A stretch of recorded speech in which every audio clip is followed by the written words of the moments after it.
এর যুবক কোন নরকার মুসলমান যেই মা বাবার দোয়ার কারণে তুই বড় হইছ, ওই মা বাবার দোয়া চোখের পানি যদি না থাকতো আমি হাফিজুর রহমান এই চেয়ারে বসতে পারতাম না। ও টাকাওয়ালা বাড়িওয়ালা, ও পরীক্ষায় ভালো নাম্বারওয়ালা, মা বাবার চোখের পানি আর দোয়ার কারণে আজকে পরীক্ষায় ভালো নাম্বার পেয়েছো, টাকার মালিক, বাড়ি গাড়ির মালিক হয়েছে। আজকে কত আরামে গাড়ি নিয়ে ঘুরো। আর এই নওগাঁ জেলায় তোর বাবা মা কত কষ্ট করিয়া চলাফেরা করছে, গাড়ি ভাড়া দেওয়ার মতো টাকাও ছিল না। আজ আল্লাহ তোমারে টাকা দিছেন, মা বাবার কথা মনেও করো না, দোয়াও করো না।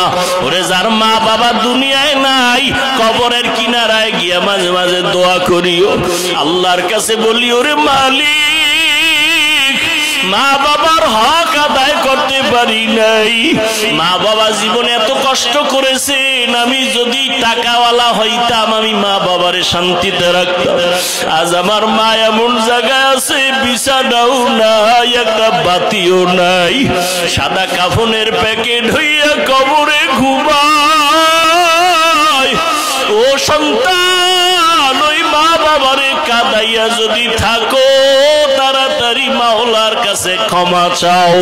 আর যার মা বাবা বেঁচে আছে বাবারে গিয়ে ক্ষমা চাও, হাত ধইরা বলিও বাবা তোমার ঋণ আদায় করতে পারবো না, দয়া করে তুমি মাফ করে দাও।